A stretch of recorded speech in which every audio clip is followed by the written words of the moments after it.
Hi everyone, welcome to Walk the Talk with Bulbeer. And this is another episode at the Tech Bangalore edition. And we have Iftikhar from Light Lab. And there's a long list of cities and countries, that is Bangalore, Chennai, Italy, and Dubai. Hi Iftikhar. Hello. Welcome to Walk the Talk. Hi. Nice to see you. Nice to meet you again. Thank you. And I hope you are having a good time at Tech Bangalore. Yeah, it's nice. I mean, I've come here like long back, and it's nice to be back here in Bangalore. Lovely. So tell me something. How would you describe some of the most challenging lighting projects you worked on throughout your career? I would rather call it as the challenges I have it. I mean, I would say every project has got its own challenges. Rather, if I would categorically put it, the most challenging projects that I have would be designing a private space for a private client, which is mostly residential projects, because it's every project is unique. Every project has got a very personal touch and feel to the projects, and it's being a very personal spaces for people. It's too much of convincing and accepting their requirements and going into the detail of each and every project. I think it's quite challenging. I would never say that it's going to be one of my challenges or ifs and buts of each project, but I would call each of my projects has its own challenges. But I would categorically say the most challenging projects would be residential. Okay. So is that because of, the mood lighting in every room that you have to do? Is that like one of the main reasons? If you could just, give me some more detail on why residential only. Okay. It's very personal now. No, it's a, yeah. I mean, all the more reason is because it is a personal space, right? For all of us. I mean, That's we all, when it comes to a space which is going to be used by us on every now and then, and Correct. the activities of the residential spaces have become more and more demanding than it used to be. Not just in terms of lighting, but in terms of the usability of the space. Correct. It's no more just a place where you go and reside over. It's a place now you go and do a lot of other activities. Now it's also work from home as a culture that we all used to, and most of our meetings are next to your bed. We start to have our calls, and we want our own quiet space for us to have our own set of iterations. And there are certain places that we want to have our own set of workplaces, and kids, have their own set of areas to play and own set of requirement for us to bring people over. It's an entertainment space. So a lot of these requirements have only gone increased over the period. And then when it comes to it, lighting is part of the design element by itself. It's not like I can stick lighting out of the whole equation, right? Correct. So every space has got a certain requirement, and each of them, as a user, even if it's just a couple. I mean, the two different people, right? You're like having two different ideas about your reusabilities, and one would want to have a bright space, one would want to have a very sober spaces. So it's very different to work around with such requirements. And it's not that it's impossible or difficult, but Of knowing course. their personal requirements and evaluating all of them and making sure you deliver those requirements is a challenge. I mean, if you rather call it as if you're going to do a common public spaces, you're keeping in a certain group of people in your mind and you're designing it for the Correct. overall space. But residential, even if it's a small apartment or a large villas, each of them have it's their private space, and they would want it in a certain way. I mean, that's being said. I think every project has its own challenges, but I think residential is always the area where everybody puts their heart and soul into it, because at the end of the day you make your entire energy is spent on that, because you're going to start your day, end your day with that space. So very particularly, I think when I do larger, medium, small houses, be it a big celebrity or be it a small first time residential person, it's a private space. They get involved into every decision making. Correct. So when you want to convince your ideas and taking their inputs, and that's the area of discussion that I have, and I think that's the challenge that I'm talking about. So that could go up from 2 hours to 2 days. You'll have to spend on a coffee. You'll have to talk to them for dinners and get to know how they are feeling of the spaces. And the more and more deeper they talk to you, the more and more deeper they tell you about their habits, and you need to learn their habits and think on their basis and give them a space. So that's challenging factor. Yeah, And today of course. the houses are becoming smarter homes. Yeah. So that's being in the activities of it's no more just switch on a switch and the light gets turned on. The homes are becoming more smarter. And we are in an era where everything is connected and integrated. There's a safety net that's also coming into the picture. So how do you balance this is an area where you need to really put it together. So I think that's my challenge. Great. You've made it sound so simple and smooth. Like, I mean, I feel it's not a challenge anymore. It's just something that you think it to be a challenge, but it's definitely not sounding like one. Let me tell you that. So, coming to the next question, lighting technology has advanced significantly in years. Could you share your experience with implementing innovative lighting solutions such as smart lighting systems or energy efficient designs? Right. I mean, we've kind of moved into an era in terms of the technology being in the picture. I think LEDs have already kind of, it's like basic, it's become a hygiene, I would say. So there's no more energy efficiency we're talking about. Energy efficiency is part of your, design. It's like part of your hygiene. We're not talking about any more specific to, I want to save the energy. It's given and it's said. We're already doing it. So what's next is to kind of monitor, or rather to understand where exactly your energies are getting utilized. Like for example, in our own way, we have a certain hours in a day, and how do we manage to use our day in the most, we want to have our own me time, and we want to have the time with the family, we want to have a time with friends. So how we kind of manage our Balance it energies, out. balance it. I think that's how the energies are getting balanced today. So that's where smart homes are coming into the picture, and that's where the lights have become more smarter. So we are in a different kind of moods. Probably, if I do again coming back to the equation of, let's say if I do a residential space, somebody would want a brighter space, somebody would want to have a little more calmer space, somebody would want to have some colors, and some equations would need some sort of a splash of, some movements and colors into the picture, right? So that's where the smart lighting is kind of playing a huge role in today's varying differences and, mood sets and mindsets that we have it. I think the technology is fascinating, the way how it's moving forward. And in terms of smart lighting, I think the lighting controls and home automations and IoT into the pictures are kind of like integrated into the system. It's how rightfully we balance it and use it is what the challenge right now. What about AI? Isn't that also a part of lighting? Does it come anywhere to do with smart lighting? Or Well, just I don't see that at this point of time kind of ready yet into the okay. lighting. But yeah, of course, I do see it being part of the design parameter. But I don't see it as an active use of it yet. I mean, of course, we are already using artificial intelligence in like your voice callings and your voice call outs, and it is part of it already. It's just that it's not a separate element. It's already kind Mhm. of part of it. So I think your lights kind of remember the kind of mood setting that you already have. Your everyday, the cars that you're using today is becoming a smart car where your seat memories are already kind of Yeah, remembering it, right?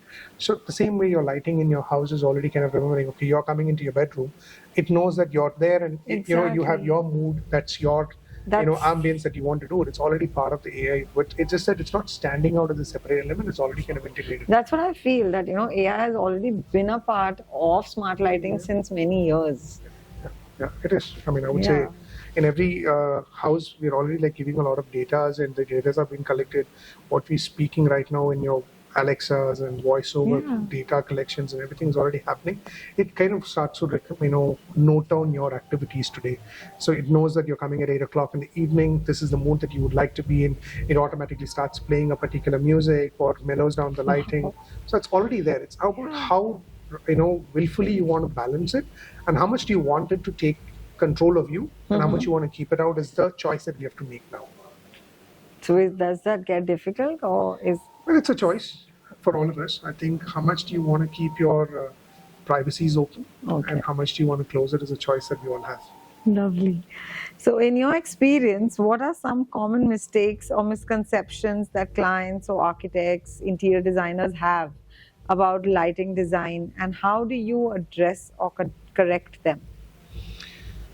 Okay, so well, right now I think we are in a phase. I think every market is different. There's a matured market, maturing market.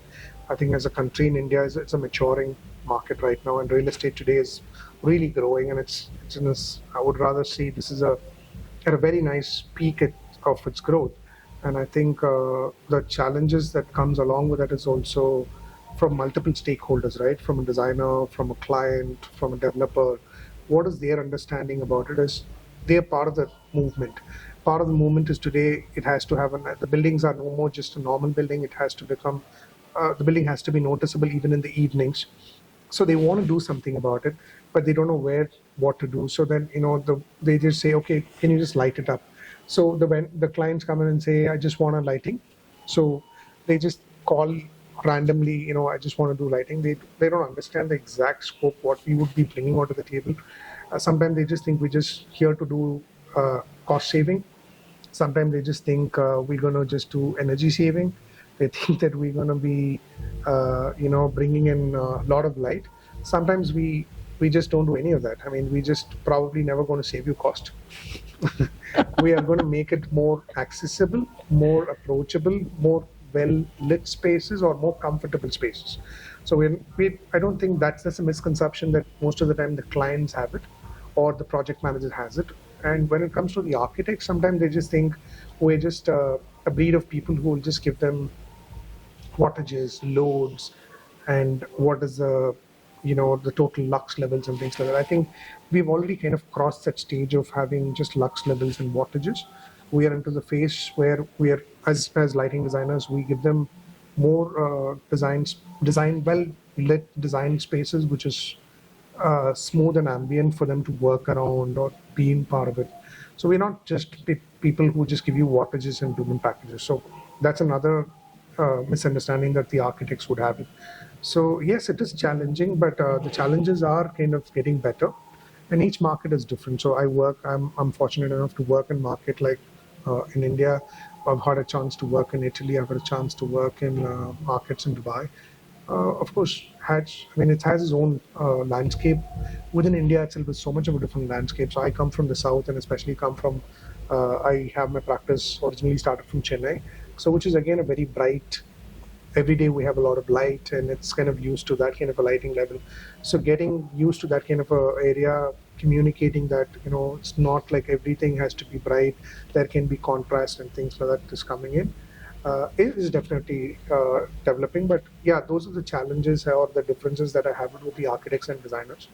But it's definitely overcoming. It's definitely overcoming for us. So when you speak about countries like Dubai and Italy, how is it working there? Like, what is it like working there on the same, the lighting front? Like, is it, does it even, take more of you, working with international clients or labors, etc.? Okay. How is it working with the international market? It's very different. See, the European market I would rather call it as a matured or a kind of right now I would call it even a market which is kind of well developed and kind of the requirements are, I would say, the treasury needs is where they are right now. So they want more sophistication, more finer things, and that's the area of which they're trying to work on. So when I talk about lighting design, the idea is very simple. They wanted to make sure they've already speaking about circular economy, how to reduce, reuse with the existing stuff. So when I work with them, they're trying to tell me like, hey, this is my lamp which I had 15 years ago, 20 years ago. How can we retrofit it? How do we use it for today's use? Whereas markets like Middle East is growing into a different genre, right? It's kind of mass produces, mass buildings, and multiple nationalities at one spot. So it's very different landscape, and also the climatic conditions are very different, right? Yeah. It's either hot or it's kind of cold. So whereas in Europe when you work, it's different climatic condition that comes through. So you have a different varieties of things coming in, and they would like to see more light. Whereas in the Middle East kind of a market it's a lot of light, and they would like to keep it a little more subtle and to work around. So it's very dependent on what kind of a climatic condition they come from. So that kind of depicts on their quantum of light. I would kind of appreciate it and say that's the right word for it. But again, it's very different even in Middle East when you work with international. When you if I would frame your question into two, that's a kind of a work mindset. But working with the skilled labor set of people in let's say in Europe versus in Middle East versus India, I would call it as the European installations or executions have come to a level where it's very, very clear on what is each of their roles and responsibilities to play. Middle East is in between, I would call it. That's a transition between India and Europe. That's where they stand. So, I mean, there is a bit of Indians way of working. There's another set of European way of working, but it's kind of a maturing market, or rather partially a matured market.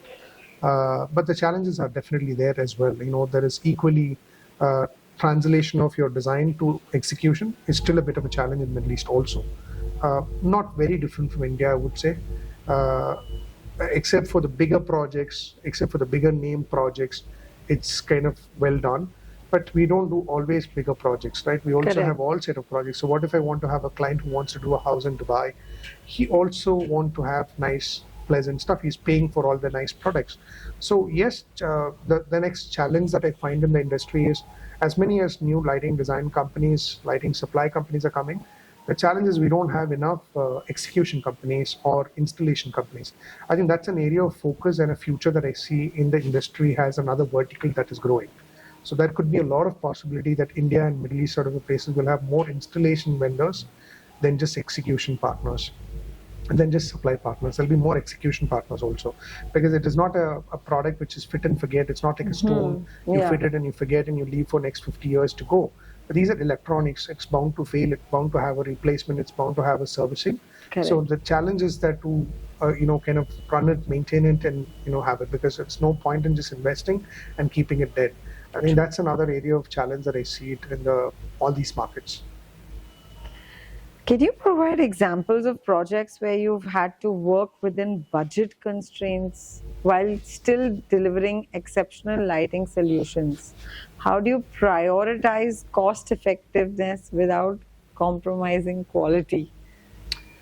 Well, I think every project has a golden number, which is kind of unsaid. So challenges have been there in almost in all projects, be it from a small kiosk that I work. So we work on all sizes of projects, from a very small kiosk of a jewelry kiosk in an airport to a large commercial building, uh, like one of the premium brands in India, sort of a retail. So every project has its own budget and restrictions. That's always there. So how do you work along, or how do you face those challenges? I would call it as involving the right stakeholders in each stages, and making sure they are also taking the right decisions along with you. I think that's just not for lighting. That's also for the other areas of design. So if you involve, be it a client or be it the project manager, be it the purchase managers, at the right moment, at the right time, not ignoring any of them, because your translation of idea comes just not by renders and photos and photoshops. It's also about how much it can be actually executed at site. So that's always been a challenge. I think we've always had price being always the first element that we work on, and especially market like in India, however big the project is, whatever the scale of project, there is always a price connected to it. I think that's where we come from, and that's where we are used to. So I think as an industry or as a profession, I think that is something that we need to always keep in mind when we work on it. I think that's a challenge that all of us are having in all industry across. Of course, but how do you handle it? Like, I mean, you like to get a budget first, or you like to just, So I put throw it down in two ways. So usually your the code? client comes to me and says, "Listen, I want the best stuff." I mean, everybody wants the best stuff, but best also comes with a certain number and a price. So I try to kind of put them on a few questions and ask them, "What do you mean to Best. you best? What is it?" So I'd like to hear them out, and I'd like to talk to them and ask them, what exactly do you mean by uh, you know this particular idea, that particular idea? What is your cost? What do you have? No, we don't have a cost. There's no cost restrictions. You have to give me the best, deliver the best.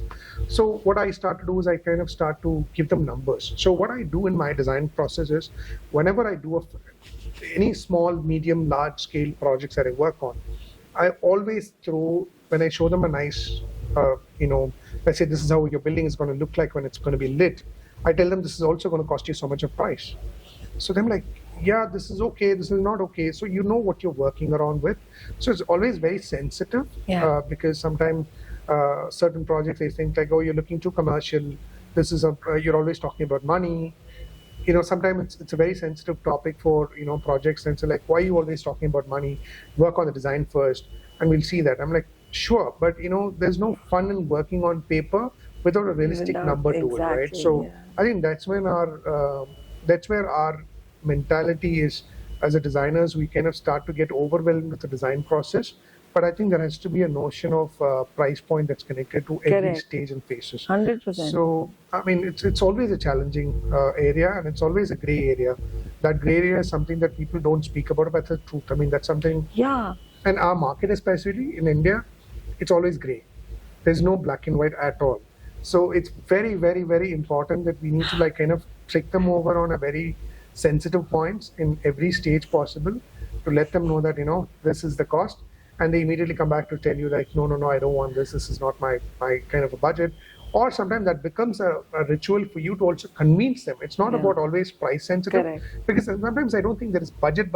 You create budgets. I mean, in private spaces there, I've seen clients who said there's no budget, have gone to pick up one chandelier because he likes it.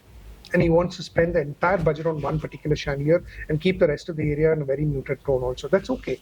But it's that's where I always think it's always important as a design process, you involve them into every stage possible so they know that they are also taking the shot. And when you know their pulse and ideas, it's very easy to design for somebody who knows what they want rather than designing for somebody who doesn't have an idea of what they want. So it's always two kind of clients, one who know exactly what they want, which is good. Sometimes the process is much easier. There is one set of clients who have no idea what they want and they trust you blindly, but it's actually very difficult and challenging to work on such designs because the responsibility is too high. And also the point is that it's not about just responsibility, but it's like you're shooting on dark star, you know, like where are you shooting? You don't know. So it's very important. Like I say, we are custom designers. Too much pressure. We can cut, paste anything. We can do any kind of a design for you, but we need to have some sort of basics. So we make few questionnaires. We make certain, pointers and say, are you in this space? Where is this? So we kind of understand their knowledge or ideas or their Sure. vibes. Because today, as we are living in an era of Pinterest and Instagrams and so many online contents available, it's important to filter it because you can kind of lost into each areas. It's important to filter it and bring the content together. So I mean that's the challenge that we have. I think we all of us in all across the industry. I'm sure you have the issues and I have the issues. I think all across the industry we all have the same kind of a problem. Finally, can you share your vision for the future of lighting design? And being someone having more than a decade experience in architecture and lighting, how do you gaze Indian market for the next 5 to 10 years in terms of lighting? Okay, so I mean, first of all, I think I see the future. So I've been into the lighting industry for the last. I entered into lighting industry when lighting as LED was coming into the picture. So I was let's say a very early adapter of LEDs, and so I can think only from lighting as from the LED point of view. What I see a forecast in the next few years to come is lighting is going to be not just more than just not illuminations anymore. It's going to be more of data collection points. It's going to be more connected lighting. It's going to be more of flexibility that each user will have it. So it's like how a smart phone industry has moved into it. Whether you just want to make a call, whether you just want a message or a WhatsApp, or you just want to use your phone for multiple other things. It can be for meeting, it can be for calls, it can be for photos, it can be for anything else and everything else. So the lighting would also be like that. It could be a data collecting point, it could be your Wi-Fi, it could be a flexibility of you to have multiple elements coming into lighting. I think it's going to be more smart and connected lighting is going to be the future. I think whether we like it or not, that's going to be the future that we're going to be part of it. Of course. Yeah. So tell me something about Acetech. Well, for me, I think Acetech has been an aspiration for many of us as a young designers when we started our career to come in to see from student time, right? So I've been knowing Acetech from a student when I was a student to know, which was like Acetech has been a show to go to, and this is a place where you get to learn. And we were always looking at Acetech only being in Bombay, right? Now Acetech is coming to cities like Bangalore, Chennai, multiple cities across India is a nice thing because you're actually bringing it to reach out to multiple people. And Acetech is taking a phenomenal dimensions of expanding your new territories. For example, it was just a material and constructions and architectural and interior products. Now it's moving into technology, it's getting into lighting, and I think that's a good transformation for people like us, and it's a great platform for people like us. We come and connect with the rest of the other fraternity people, and today what I see, I mean, I've been part of ASTEC ILS, which was earlier was part of the International Lighting Show. Yeah. So today it's kind of taken its new reformations or a new avatar of LDA being in picture. It's bringing a lot of our peers together. I mean, I'm talking just not on my behalf, and I'm talking on rest of the other lighting industry Sure. behalf. A lot of us are coming together through such platform is also helping us to reconnect within ourselves. I think ASTEC is doing a great job in that, and bringing right minds together and connecting with the right people and bringing them together. I think it's a great effort from you guys. I think market needs such kind of efforts. It's just not us trying to go to the market, but you guys are also giving a lot of visibility to people like us. So thank you so much for that. And I think it's not Our just pleasure. it's just not from my side. I think it's from the fraternity side as well. Thank that you. we are happy to be associated with such forums, because it's really helping us to voice out our ideas, and it's Correct. also a lot of information we're taking it back. So it's always a two-way, Correct. up and That's the down, whole taking back. idea. That's, Yeah. I mean, that's an old idea of all of us to come in here. Correct. So what am I getting back from ASTEC has to be exciting, and I'm seeing that being progressively upgraded. So all the Lovely. very best, and Thank you. really happy to be a part of it. Thank you. Thank you, Ifthikhar. Thanks for your time. I hope you enjoyed the Yeah, session yeah, we it just was had. great. It was great. Thank you. Thank you, everyone. We shall see you in the next episode.